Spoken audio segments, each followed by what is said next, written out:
Zekthara stood 8 feet tall with armor-plated skin that could stop plasma bolts. Sharp claws extended from powerful hands, and rows of teeth filled a mouth designed for tearing flesh. The Velkari had ruled their corner of space for over 10,000 years. They were perfect killing machines, feared across 100 star systems. Nothing had ever made Zekthara afraid. Not the crystal beasts of Mordan that could slice through steel.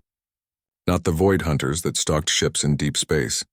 Not even the great sandworms of Cathara that swallowed entire cities.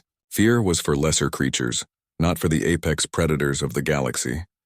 Today, Zekthara received new orders from the Galactic Hegemony. A scout ship had found another species.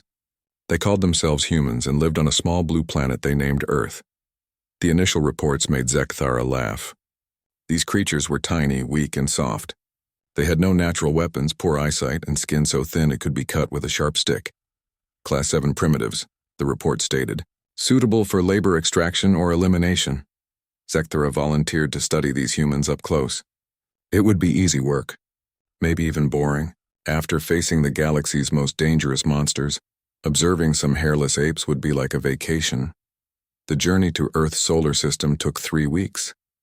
Zekthara spent the time reading about human biology. They were even weaker than first reports suggested. Their bones broke easily. They needed constant food and water. They died if the temperature got too hot or cold. They couldn't even breathe in space without special equipment. How did these things survive long enough to build spaceships? Zekthara wondered aloud. The ship's computer had no answer. When they reached the edge of human space, Zekthara found a small research station orbiting a dead moon. It was perfect for observation. The station held maybe 50 humans doing some kind of scientific work. Zekthara's ship had advanced stealth technology. The humans would never know they were being watched. Zekthara activated the long-range scanners and began studying the humans. At first, everything matched the reports. The creatures were small and fragile. They moved slowly compared to Velkari warriors. Their tools looked primitive. Zekthara felt disappointed. This would be the easiest assignment ever. Then something strange happened. One of the humans was working outside the station, floating in the empty space between stars. The creature wore only a thin suit for protection. Zekthara checked the readings twice. The radiation levels around the station were high enough to kill most species in minutes. The human should be dead or at least terrified. Instead, the human was singing. Zekthara listened to the radio communications. The human was humming some kind of tune while fixing a broken antenna. When another human warned about radiation danger, the worker just laughed. "Don't worry about it, Sarah," the human said. "I've got maybe 20 minutes before the rads get too bad." Plenty of time? 20 minutes? Most Velkari wouldn't survive 5 minutes in those conditions. This human was talking about lethal radiation like it was a minor inconvenience. Zekthara watched more closely. Over the next few hours, they saw humans doing impossible things. They worked in temperatures that should freeze their blood. They handled materials that should burn through their skin. They treated deadly situations like everyday problems. A reactor alarm started blaring. Zekthara's instruments showed critical radiation levels inside the station. Any sensible species would evacuate immediately. The humans did the opposite. They ran toward the danger. Zekthara watched in confusion as a human engineer named Marcus entered the reactor chamber. The radiation readings were climbing into the lethal range. The human had to know he was going to die, but he kept working, humming the same tune the outside worker had been singing. "Marcus, get out of there," a voice shouted over the radio. "Almost got it," Marcus replied calmly. "Just need 2 more minutes." "You don't have 2 minutes." "Then I better work faster." Marcus stayed in the reactor chamber for 4 minutes. When he finally came out, the reactor was stable again. But the human was dying. Zekthara could see it in the medical readings. The radiation had cooked his internal organs. He had maybe an hour to live. Marcus sat down in the hallway leaning against a wall. Other humans gathered around him. They knew he was dying too. Zekthara expected to see sadness or fear. Instead, the humans were laughing. "Remember that time you fixed the gravity generator with a wrench and some tape?" one human said. "That was good engineering," Marcus replied, his voice getting weaker. "Simple solutions are the best solutions." "What about when you rewired the life support system during that meteor storm?" Now that was just showing off. They kept talking and laughing until Marcus died. Then they held a small ceremony where they told stories about him and played the song he had been humming. They called it Don't Stop Me Now by someone named Queen. Zechthara felt something cold crawling up their spine. It was a sensation they had never experienced before. These humans were impossible. They didn't just ignore danger, they laughed at it. They sacrificed themselves for others without hesitation. They sang songs while walking into certain death. What kind of species evolves behavior like that? Zechthara spent the next week watching the humans more carefully. Every day brought new impossibilities. They saw humans volunteer for dangerous jobs that other species would refuse at gunpoint. They watched humans risk their lives to save equipment that could be easily replaced. They observed humans treating life-threatening emergencies like mild problems to be solved. The humans on the station weren't even soldiers. They were scientists and engineers. If these soft, weak creatures could face death so casually, what were their warriors like? That cold feeling in Zechthara's spine was getting stronger. One day, a massive solar flare hit the system. The radiation levels spiked beyond anything Zechthara had ever seen. The humans should have died instantly. Instead, they activated some kind of emergency protocol. Teams of humans took turns going outside to repair shield generators. Knowing each trip would probably kill them, they drew lots to see who would go first. "I always wanted to see a solar flare up close," said the first volunteer, a young human woman named Janet. She died fixing the first generator. The second volunteer, an older man named Chen, made jokes over the radio while replacing Janet's body and continuing the repairs. "Janet did good work," he said as the radiation killed him too. "I just need to tighten a few bolts." 6 humans died fixing those shields. They could have abandoned the station and saved themselves. Instead, they saved the station and died singing that same song Marcus had hummed. Zechthara sat in their hidden ship, watching the memorial service for the 6 dead humans. The remaining humans weren't mourning. They were celebrating. They called it honoring the fallen, and told stories about how each person had lived and died. For the first time in their long life, Zechthara began to understand what fear felt like. These humans weren't just dangerous because they had no sense of self-preservation. They were dangerous because they had turned dying into an art form. They made death look easy, and they were spreading across the galaxy, bringing their impossible behavior with them. Zechthara could not sleep. Every time they closed their eyes, they saw humans laughing while walking into deadly radiation. The cold feeling in their spine had not gone away. If anything, it was getting worse. They decided to learn more about these impossible creatures. The humans had left their computer networks poorly protected. For a species with advanced stealth technology, breaking into human databases was simple. Zechthara expected to find normal things: art, music, scientific research, maybe some military records. What they found instead made the cold feeling spread through their entire body. Human history was a catalog of impossibilities. Zechthara started with human evolution. Every other species in the galaxy had developed in logical ways. Herbivores evolved better digestion and escape mechanisms. Predators evolved sharper claws and better hunting instincts. Intelligent species evolved bigger brains and cooperative behavior. Humans evolved the ability to ignore common sense.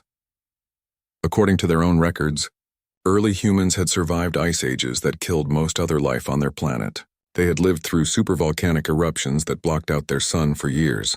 They had survived asteroid impacts, plague outbreaks, and countless natural disasters. Each time, the smart move would have been to hide and wait for conditions to improve. Instead, humans had spread across their entire planet, moving into environments that should have killed them. They lived in frozen wastelands where nothing else could survive. They built cities in deserts where water was almost impossible to find. They sailed across vast oceans in tiny boats, looking for new places that might be even more dangerous. Zechthara found records of something called the Polynesian expansion. Humans had climbed into small boats and sailed across the largest ocean on their planet, not knowing if they would find land or die in the endless water. When they found islands, they stayed and built new homes. When they didn't find islands, they kept sailing until they died or found something else. This was not survival behavior. This was madness. The historical records got worse. Humans had domesticated wolves, apex predators that should have eaten them. They had tamed horses, creatures designed to run away from danger and used them to run toward danger instead. They had learned to control fire, one of the most destructive forces in nature, and used it to cook food and stay warm. Other species feared fire. Humans made friends with it. Zechthara found human military history and immediately regretted it. These creatures had been fighting wars for their entire recorded history. That was normal enough. Most species fought each other sometimes. But human warfare was different. It was insane. They found records of something called the Battle of Thermopylae. 300 human warriors had faced an army of hundreds of thousands. The logical response would have been surrender or retreat. Instead, the humans had stayed and fought until every single one of them was dead. They had not expected to win. They had expected to die, and they had chosen to die fighting anyway. Zechthara found hundreds of similar battles. Humans at the Alamo who chose death over surrender. Human pilots in something called World War II, who flew explosive-filled aircraft directly into enemy ships. Human soldiers who jumped out of perfectly good aircraft behind enemy lines, knowing most of them would not survive. They called these suicide missions volunteer assignments and had more volunteers than they could use. The cold feeling was now accompanied by something Zechthara had never experienced before: nausea. These humans were not just fearless. They actively sought out situations that would kill them. Curious about human culture, Zechthara accessed their entertainment databases. This was a mistake. Human entertainment was filled with scenarios where individuals faced impossible odds and somehow won through sheer determination. Their heroes were not the strongest or smartest characters. They were the ones who refused to give up when any rational being would quit. Worse, humans created entertainment specifically designed to scare themselves. They called it horror and seemed to enjoy being terrified. They made films about monsters, disasters, and cosmic threats. Then they watched these films for fun. Zechthara found something called extreme sports and wished they hadn't. Humans deliberately threw themselves off cliffs while attached to fabric wings. They slid down mountains on thin boards at deadly speeds. They jumped into raging rivers in small boats. They climbed vertical rock faces using only their hands and feet. They did these things for entertainment. The database contained millions of videos of humans doing incredibly dangerous things while laughing. They called it holding my beer or watch this moments. Zechthara watched in growing horror as humans launched themselves over canyons on motorcycles, wrestled with dangerous animals, and tried to see how close they could get to natural disasters. These activities served no purpose, except to risk death for entertainment. Zechthara found human scientific history and learned that humans had split the atom not to understand the universe, but to build better weapons. They had traveled to their planet's moon not because they needed to, but because another group of humans had challenged them to do it first. They had explored the deepest parts of their oceans and the most dangerous parts of their planet, often dying in the process just to see what was there. Human curiosity was literally killing them, and they didn't care. The database contained something called Darwin Awards, prizes given to humans who died in particularly stupid ways. The fact that there were enough nominees to make this a regular competition was terrifying. The fact that humans found these deaths funny was worse. Zechthara discovered that humans had a saying: curiosity killed the cat. This was meant to warn against dangerous investigation. Humans had responded to this warning by adding, but satisfaction brought it back. They had turned a warning about deadly curiosity into an excuse for more deadly curiosity. After 3 days of research, Zechthara sat in their ship staring at the human station. The cold feeling had spread through their entire body. Their hands were shaking, another sensation they had never experienced before. These humans were not just another species. They were something that should not exist. Every law of evolution said that creatures like this should have gone extinct long ago. Species that ignored danger died out quickly. Species that sought out danger for fun should never have survived their first generation. Yet here the humans were, spreading across the galaxy in ships powered by controlled explosions, singing songs while walking into radiation that would kill apex predators. Zechthara tried to understand what evolutionary pressure could create such behavior. What kind of environment would reward ignoring self-preservation instincts? What threats would make reckless bravery a survival advantage? The answer came from studying Earth's geological and biological history. Zechthara realized with growing horror that the humans were not an impossible species. They were the logical result of living on an impossible planet. Earth was not just inhabited by dangerous creatures. Earth was a dangerous creature. The planet itself seemed designed to kill everything that lived on it. The weather systems were weapons of mass destruction. The geological activity regularly reshaped entire continents.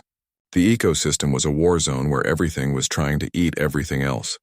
Humans had not evolved to ignore danger. They had evolved on a planet where ignoring danger was the only way to survive. Earth had spent millions of years teaching them that the safe option was always wrong, because on Earth there was no safe option. Zekthara finally understood why humans behaved the way they did. They were not insane. They were perfectly adapted to their environment. And now they were bringing that adaptation to the rest of the galaxy. Zekthara spent the next week studying Earth itself. What they discovered made every scale on their body stand up in terror. The humans had not just survived on a dangerous planet. They had thrived on a planet that was actively trying to kill them every single day. Earth's weather systems were nightmares. Humans lived with hurricanes that could level cities, tornadoes that could pick up buildings and throw them across landscapes, and blizzards that could freeze entire regions solid. They called these natural disasters and treated them like minor inconveniences. Zekthara found records of humans who deliberately chased these weather systems. They called themselves storm chasers and drove vehicles directly into hurricanes and tornadoes to study them. They did this for science, which was bad enough. Some did it for entertainment, which was worse. The planet's geological activity was equally insane. Earthquakes regularly destroyed human cities. Volcanoes exploded without warning, covering entire regions in burning rock and toxic gas. Tsunamis could cross entire oceans and wipe out coastal populations in minutes. Humans responded to these threats by building new cities in the same dangerous places and waiting for the next disaster to hit. Zekthara found records of a city called San Francisco that had been destroyed by earthquakes multiple times. Each time, humans had rebuilt it in exactly the same location. They knew another earthquake would come eventually. They just didn't care. There was a city called Pompeii that had been buried by a volcanic explosion. Humans had built new cities around the same volcano, knowing it could explode again at any time. They called it living with acceptable risk.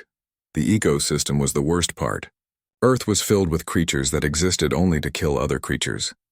Zekthara found animals that injected deadly poison with their bites, plants that could digest living flesh, and microscopic organisms that had killed more humans than all their wars combined. Humans shared their planet with creatures called great white sharks, killing machines that had not changed for millions of years because they were already perfect predators. Instead of avoiding these monsters, humans had learned to swim in sailboats, placing themselves directly in the sharks' hunting grounds. Some humans deliberately went swimming with sharks for fun. Zekthara found records of something called Australia, a continent that seemed designed specifically to kill humans. Every animal there was either poisonous, venomous, or equipped with deadly claws and teeth. The plants were toxic. Even the water was dangerous.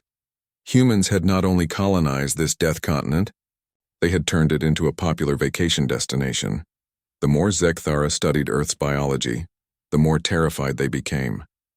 Humans were not apex predators like the Velkari. They were prey animals that had somehow clawed their way to the top of the food chain through pure stubbornness. They had no natural weapons, so they made their own. They had poor senses, so they built machines to enhance them. They were physically weak, so they learned to use tools and work together. Every disadvantage had been turned into an advantage through sheer determination and creative problem-solving. But the most terrifying thing was how humans dealt with diseases. Zekthara found records of plagues that had killed millions of humans. Any rational species would have hidden until the diseases burned themselves out. Humans had done the opposite. They had deliberately infected themselves with weakened versions of deadly diseases to build immunity. They called it vaccination, and treated injecting themselves with controlled versions of things that could kill them as routine medical care. They had turned getting sick into a survival strategy. Zekthara found human medical records and immediately wished they hadn't. Human doctors regularly cut people open to fix internal problems. They broke bones and reset them in better positions. They removed entire organs and replaced them with artificial ones or organs from other humans. Humans performed surgery on their own brains while awake, so they could make sure important functions still worked during the operation. Other species avoided pain and injury. Humans had learned to use controlled pain and injury to heal themselves. The research databases contained something called mythologies, stories humans told about their past. Zekthara expected to find tales of hiding from danger and avoiding conflict. Instead, they found stories about humans who fought gods, monsters, and the forces of nature itself. Human heroes did not win through superior strength or intelligence. They won through refusing to surrender when victory was impossible. Their greatest stories were about individuals who faced cosmic-level threats and somehow found ways to fight back. The stories were not meant to be realistic. They were meant to inspire other humans to attempt equally impossible things. Zekthara found human religious texts and discovered that even their gods were terrifying. Human deities regularly tested their followers with impossible challenges, deadly quests, and moral dilemmas that had no good solutions. Humans worshipped beings that demanded sacrifice, loyalty in the face of certain death, and faith despite overwhelming evidence to the contrary. Even their gods expected them to ignore rational self-preservation. The worst discovery was human space exploration. Zekthara had assumed that humans developed space travel through gradual, careful advancement. The records showed something much more terrifying. Humans had strapped themselves to controlled explosions and launched themselves into space before they were sure the technology would work. The early space missions had death rates that would make Velkari shock troops nervous. Humans had volunteered for these missions anyway. They had walked on their planet's moon using technology that barely worked, in suits that could fail at any moment, with backup plans that consisted of try not to die. When things went wrong, and they often did, humans had fixed problems using improvised solutions and sheer determination. One mission called Apollo 13 had nearly killed its crew when their spacecraft exploded halfway to the moon. Instead of panicking, the humans had used spare parts and creative engineering to build life support systems that should not have worked. They had survived by turning their nearly destroyed spacecraft into a temporary home and flying it around the moon to get back to Earth. They had turned a catastrophic failure into one of their greatest achievements. Zekthara found records of humans who had died in space accidents. Instead of being deterred by these deaths, other humans had studied what went wrong, made improvements, and volunteered for even more dangerous missions. Human space exploration was powered by controlled explosions, sustained by backup plans that shouldn't work, and crewed by volunteers who knew they might die but didn't care. After a week of studying Earth and its inhabitants, Zekthara sat in their ship feeling something they had never experienced before. It was more than fear. It was existential terror. The realization that everything they thought they knew about life, evolution, and survival was wrong. Humans were not just another species. They were living proof that the universe could create things that should not exist. They were apex predators disguised as prey animals. Evolutionary impossibilities that had turned every disadvantage into a strength. They had survived on a planet that was actively trying to kill them by learning to kill it back. And now they were coming to the stars, bringing their impossible planet's lessons with them. They would turn every death world into a vacation resort, every cosmic horror into a new friend, and every extinction-level threat into an interesting challenge. The cold feeling in Zekthara's spine had spread through their entire body. For the first time in their species' history, a Velkari warrior was experiencing true terror, and the humans were just getting started. Zekthara's reports to the Galactic Hegemony had been ignored. The military commanders read about human behavior and dismissed it as impossible. No species could survive with such reckless behavior. The reports had to be wrong. To prove their point, the hegemony decided to conduct a small invasion of a human colony world. They would use overwhelming force against a minor target, demonstrate human weakness, and prove that Zekthara's reports were the result of combat stress or equipment malfunction. Zekthara requested permission to observe the attack. They needed to see what happened when humans faced a real military threat. Maybe the humans would finally show normal behavior when confronted with superior firepower. The target was a small farming colony called New Eden. It had maybe 50,000 humans and no significant military installations. The hegemony sent a battle group of 12 ships with enough firepower to destroy the entire planet if necessary. It should have been a simple demonstration of superior force. Zekthara watched from a cloaked observation ship as the hegemony fleet approached New Eden. The humans detected the incoming ships when they were still 3 days away.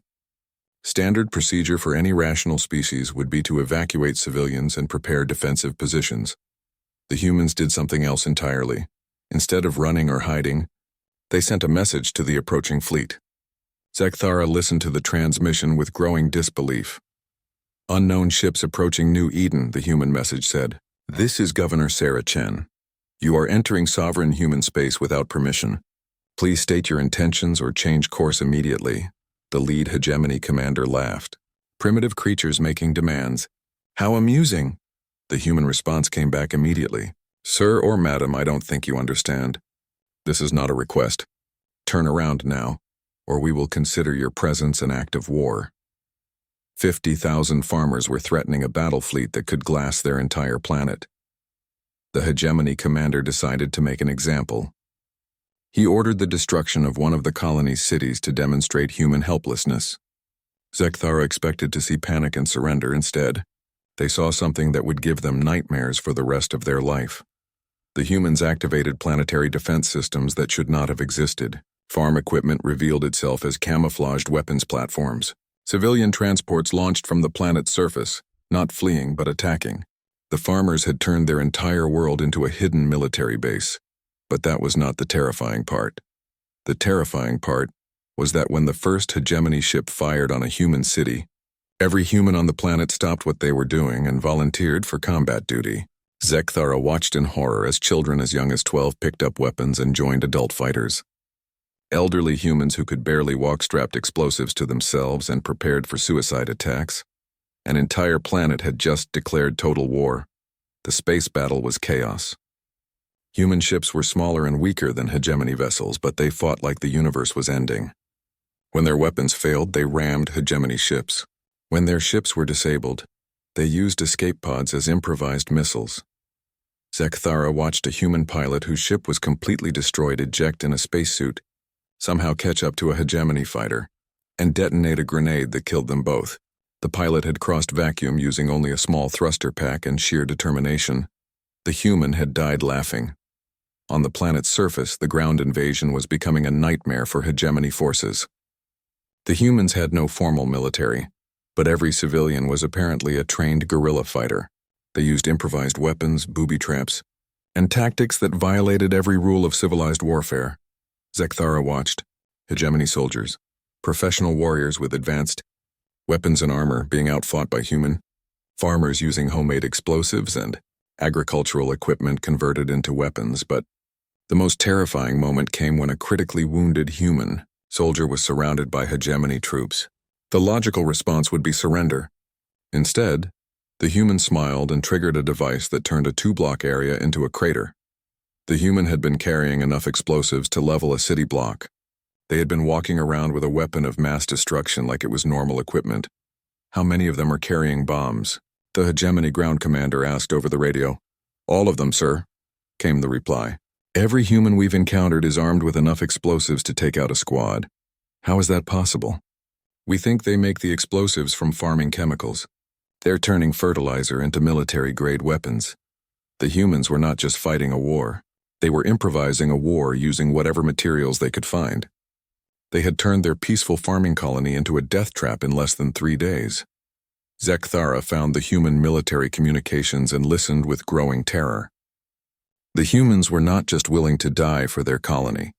They were eager to die as long as they could take enemy soldiers with them. "Remember the Alamo," one human shouted before charging a hegemony position with nothing but a knife and a homemade bomb. "Death before dishonor," screamed another, using her body to shield human children while firing a weapon that was literally falling apart in her hands. They had battle cries specifically designed to announce their willingness to die fighting. The worst part was how the human children behaved. Instead of being terrified by the battle, they were helping adult fighters by running ammunition, treating wounded soldiers, and building booby traps. Human children were actively participating in warfare against professional alien soldiers, and they were winning. After 6 hours of combat, the hegemony commander called for a retreat. His forces had superior weapons, armor, and training, but they were being systematically destroyed by farmers who treated death like a minor inconvenience. "Sir, we've lost 40% of our ground forces," the tactical officer reported. "The humans are using suicide tactics that our battle computers can't predict." "How many human casualties?" "Unknown, sir. They keep fighting even when they should be dead. We have reports of humans with fatal wounds continuing to operate weapons and set off explosives. What about their morale?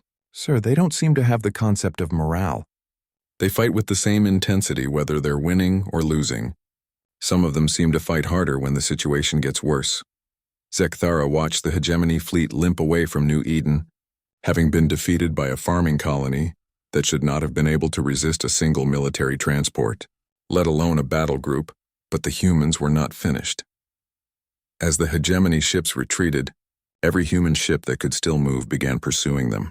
They were not content with surviving the attack. They wanted to hunt down the retreating enemy and finish them off. The farmers had become a pursuit fleet. Zekthara listened to the final human transmission as the hegemony fleet jumped to faster than light. Travel to escape. This is Governor Chen, the message said. You attacked our home and killed our people. We will remember this. We will find out where you came from. And we will visit you someday to discuss what happened here today. Have a nice day. The transmission ended with what sounded like an entire planet laughing. Standing in their observation ship, watching the aftermath of the battle, Zekthara finally understood what they were looking at.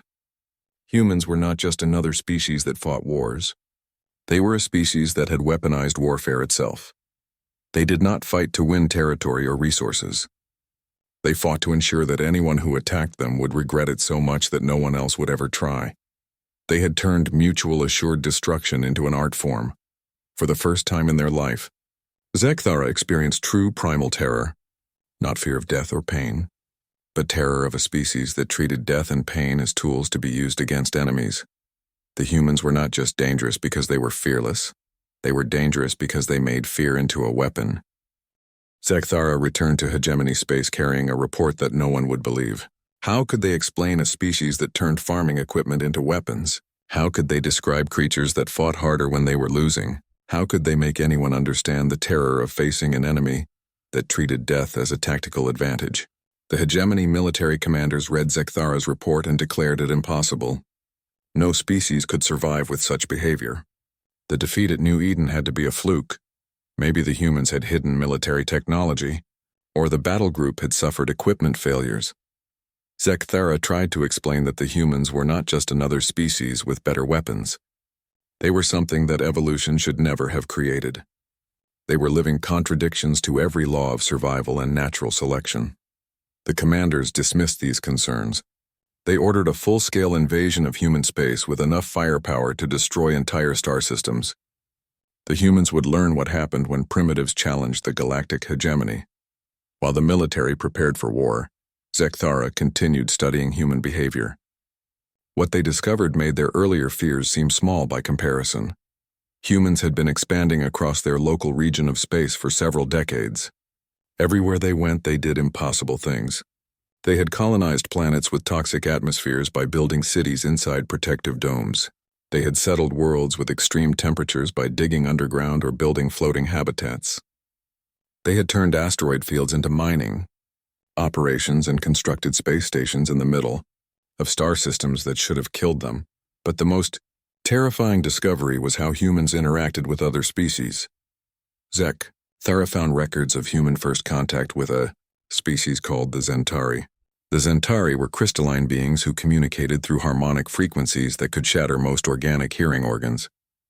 First contact should have been impossible. The humans had learned to sing back.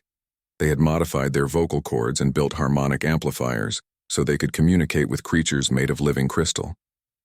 When the Zentari realized that humans were willing to undergo surgical modification just to talk to them, they had become fascinated by human behavior. Now the Zentari and humans were allies, working together on projects that combined crystal technology with human engineering. The humans had turned a completely alien species into business partners by being willing to change themselves to match Zentari communication methods. Zekthara found similar stories throughout human space. Humans had encountered gas-based life forms and learned to communicate through chemical signals. They had met hive-mind insects and developed group consciousness techniques to interact with collective intelligence. They had found energy beings living in the cores of stars and built special suits that let humans survive in stellar environments. Every impossible first contact had become a successful alliance because humans were willing to adapt to anything, but The most terrifying example was a species called the Devourers. The Devourers were exactly what their name suggested, creatures that existed only to consume other life forms. They were massive, aggressive, and had destroyed every species they encountered for millions of years. No one had ever successfully negotiated with them because they did not communicate. They only consumed. Humans had made friends with them. Zekthara read the contact report 3 times before believing it. A human exploration ship had encountered a devourer swarm and responded in the most human way possible. Instead of fighting or fleeing, they had sent a message. "Hey, you guys look hungry. Want to try some barbecue?" The humans had cooked food and offered it to creatures that were trying to eat them. The devourers had been so confused by this behavior that they stopped attacking long enough to try human cooking. Apparently, humans were the first species to offer the devourers something more interesting than raw biological matter. Now the devourers worked as human allies, protecting human colonies in exchange for regular deliveries of human cuisine. The galaxy's most feared predators had been recruited as bodyguards with a steady supply of good food. Humans had not just survived contact with an extinction-level threat, they had turned it into a catering opportunity. Zekthara realized that this was the pattern everywhere humans went. They did not conquer other species or destroy them. They made friends with them, even when those species were specifically designed to kill other life forms. Humans had weaponized friendship. The research databases contained thousands of examples. Humans had allied with creatures that breathed poison, life forms that existed in multiple dimensions, and artificial intelligences that had previously declared war on all organic life. They had somehow convinced a machine intelligence that humans were worth protecting by teaching it to appreciate human art and music. They had made friends with the computer by showing it funny videos. Every species that encountered humans faced the same choice: become their ally or watch them turn their worst enemies into new allies. Humans did not just make friends easily. They made friends with things that should not be capable of friendship. Zekthara found the most recent reports from human space and felt their terror reach new levels. Humans were not just expanding anymore. They were transforming the galaxy itself. Wherever humans established colonies, they brought other species with them. Former enemies worked together on human projects. Deadly predators became part of human communities. Even the most alien life forms found ways to cooperate with human settlements. Humans were creating a new kind of galactic civilization, one where cooperation and adaptation were more important than strength or intelligence. The report showed human children playing with creatures that their species classified as planet killer class predators. The children were laughing while riding on the backs of monsters that could destroy entire cities. The monsters seemed to be enjoying themselves too. Humans had turned apex predators into playground equipment. Zekthara found video records of a human colony called New Terra where dozens of alien species lived together in the same cities. The colony looked like a peaceful paradise where former enemies worked together, played together, and raised their children together. But Zekthara knew the truth. This was not peace. This was the most terrifying conquest in galactic history. Humans had not invaded these species or forced them to surrender. They had convinced them that cooperation was better than conflict. They had conquered the galaxy through friendship and barbecue recipes. The final report that broke Zekthara's mind was about human children. Human offspring were being raised alongside alien children in integrated schools, where they learned about dozens of different cultures, biology types, and ways of thinking. These children were growing up thinking that making friends with impossible creatures was normal behavior. The next generation of humans would be even more impossible than the current. Zekthara sat in their ship, reading report after report of human activities across the galaxy. The cold terror that had started in their spine had now consumed their entire body. They were shaking, sweating, and experiencing what humans would call a panic attack. For the first time in their species' history, a Valkyrie warrior understood what true fear meant. It was not fear of death or pain. It was the fear of being completely, utterly outmatched by something that should not exist. Humans were not just another species that happened to be dangerous. They were an evolutionary impossibility that had learned to make other impossibilities possible. They were living proof that the universe had a sense of humor, and that the joke was on everyone else. The worst part was that humans were genuinely friendly. They were not conquering the galaxy through force or deception. They were doing it through kindness, curiosity, and an inexplicable ability to make friends with anything that moved. They were too nice to hate and too terrifying to ignore. Standing among humans, Zekthara finally understood what terror truly meant. It was the realization that somewhere in the galaxy, there was a species that looked at the impossible and said, "Hold my beer." And they were coming to make friends with everyone.